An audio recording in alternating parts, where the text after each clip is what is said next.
நடிகர் விஜயின் 69வது திரைப்படம் ஜனநாயகன். இப்படத்தை வினோத் இயக்குகிறார். இதில் நடிகர் விஜயுடன் பூஜா ஹெக்டே, பாபி தியோல், கௌதம் மேனன், பிரகாஷ் ராஜ், மம்தா பைஜு, பிரியாமணி என மிகப்பெரிய நட்சத்திர பட்டாளமே நடித்துள்ளது. இப்படத்திற்கு அனிருத் இசையமைக்கிறார். இப்படத்தை கேவிஎன் நிறுவனம் தயாரிக்கிறது. இப்படத்தின் துணை தயாரிப்பாளராக ஜெகதீஷ் பழனிசாமி பணியாற்றி வருகிறார். ஜனநாயகன் திரைப்படம் வருகிற 2026ஆம் ஆண்டு பொங்கல் விருந்தாக திரைக்கு வர உள்ளது. தளபதி விஜயின் கடைசி திரைப்படம் இது என்பதால் இப்படத்திற்கு ரசிகர்கள் மத்தியில் நாளுக்கு நாள் எதிர்பார்ப்பு எகிரி வருகிறது. இப்படத்தின் படப்பிடிப்பு தற்போது இறுதி கட்டத்தை எட்டியுள்ளது. தளபதி விஜய் நடிக்கும் காட்சிகளின் படப்பிடிப்பு இன்னும் ஓரிரு நாட்களில் முடிவுக்கு வர உள்ளது. எஞ்சியுள்ள படப்பிடிப்பையும் இம்மாத இறுதிக்குள் நடத்தி முடிக்க திட்டமிட்டுள்ளனர்.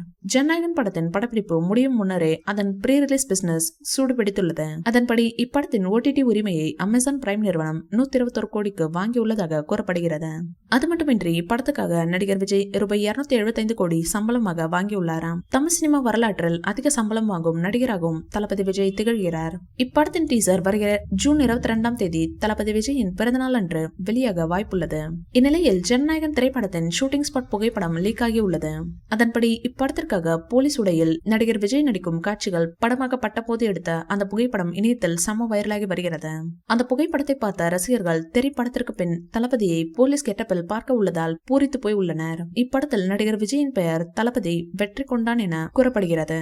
இந்த வீடியோ பிடிச்சிருந்தா லைக் பண்ணுங்க, ஷேர் பண்ணுங்க. மேலும் விஜய் சார் பற்றிய தகவல்களுக்கு எங்க சேனலை சப்ஸ்கிரைப் பண்ணுங்க.